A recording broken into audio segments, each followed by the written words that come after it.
I love them. Kiesel does an amazing job. Their fit and finish and workmanship I put up against anybody in the industry. It's phenomenal how good these instruments are, and they're made down the street in Escondido, which is really cool. They're American made. 34-inch scale, 5-string, which is also hanging on the wall. 34-inch scale. For me, I like. Well, first of all, they build them really well, so you don't need a 35-inch scale to have a really killer B string on the 5-string. That's the one thing. Their basses are great.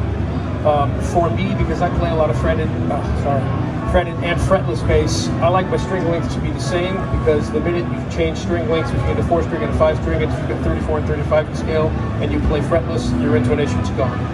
The thing about playing in tune or any kind of playing is muscle memory. You want your hands to go to the same place all the time. So when the scale length is the same, it doesn't matter what bass I pick up, I play them, they feel exactly the same. And again, if I'm going back and forth between fretted and fretless, I don't want to be worrying about my intonation, because it's over, you know, if you're doing that. So 34-inch scale, 24 fret, 2-octave neck. These are neck through body. All their instruments, all their basses now have graphite rods inside for stability, which is phenomenal. If you travel around the world, you know, weather conditions change constantly. Your necks go, you know, basses, you know, they used to be trees. When it rains, they change. When it dries out, they change. The graphite really helps keep them straight. And even though this is just a standard 34-inch scale, it's a long neck because of the body. So the graphite really helps keep it straight. They're wonderful. Tilted back headstock, so there's a little more string tension.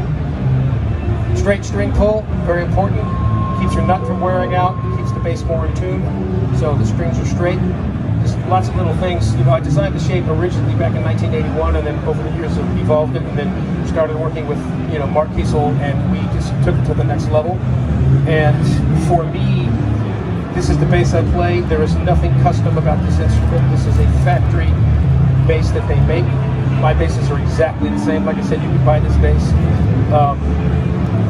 I'm like, if it's hopefully good enough for me, it's good enough for you. If I'm comfortable with it, you should be comfortable with it, because I play it all the time. So in the design, it's not just an aesthetic design just for the hell of it. The reason why the shape is the way it is first of all, the headstock, the upper horn over the 12th fret, so it balances, okay? Got rid of a lot of the excess wood here for weight. The lower horn, when I did the shape originally, there weren't that many options of bass shapes. And back in those days, if the top horn went down, the bottom horn went up, or whatever, which is fine. But for me, I wanted it to seem like a thought, not just like, let's just put this neck on this body. I wanted it to actually have some design thought to it. So that's also why the headstock is the same shape as the horns, because I want it to look like I'm not just sticking a headstock or a logo on an instrument. I actually want it to be its own statement. So the headstock matches. So that's the reason for the headstock.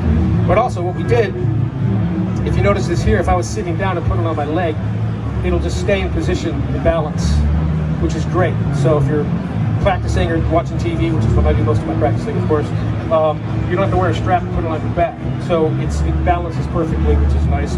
Also, you have total access to the 24th fret, so you can get your hand up there. So it's really ergonomic, it's really comfortable to play. The neck feels fantastic, and it's flat, smooth all the way to the end. You never feel the heel of the neck. So it's just a really comfortable bass to play.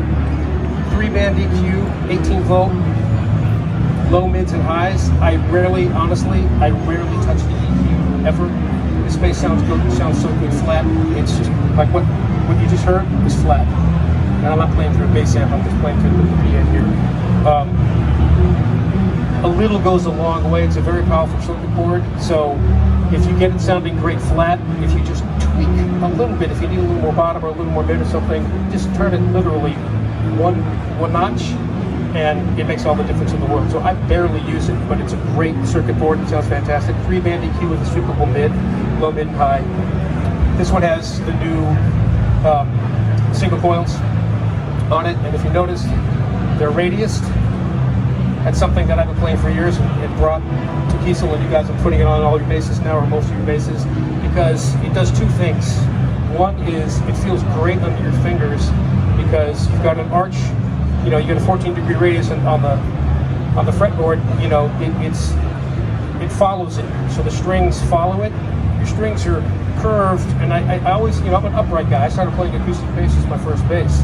So on an acoustic bass, you've got a rounded fingerboard, and it drove me crazy playing electric bass because I'm playing on a flat surface and the strings do this. It made no sense to me. And I'm so comfortable playing the curve of an acoustic bass. So what we did is it's radius to match the fingerboard so it feels comfortable and the strings follow it, so the same string height underneath each string. The magnet is also radiused. Because here's what you don't really think about it. Go get your favorite 5-string bass with a straight flat pickup and listen to it, and your A string, which is right in the middle, is going to be noticeably softer than your B string and your G string because they're closer to the magnet. So the farther the string is away from the magnet, it changes. You don't really think about it, but if you're in a recording studio and you're looking at the waveform, you can see it, that there's less information when I play in the middle versus out here. With these pickups, that doesn't happen because the distance between the string and the magnet's the same.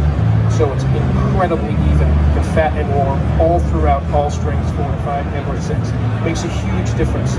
You don't realize it until you get used to it, and then you play a standard bass and you're like, oh man, I really feel the difference because your inner strings are quieter.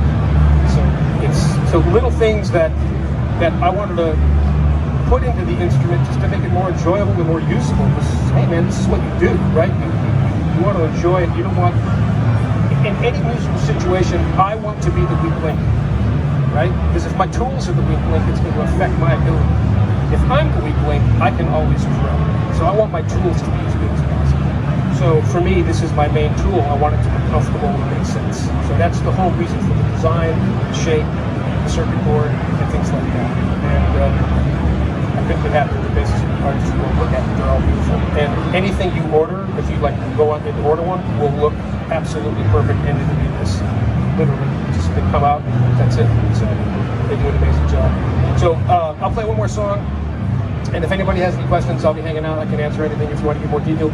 Any of you are welcome to play this bass. There's 2 others on the wall. You're welcome to play them. And like I said, if you want to buy it, I'm sure they'll sell it. Just wait till Sunday night so I can play it on my gig, and then you can have it.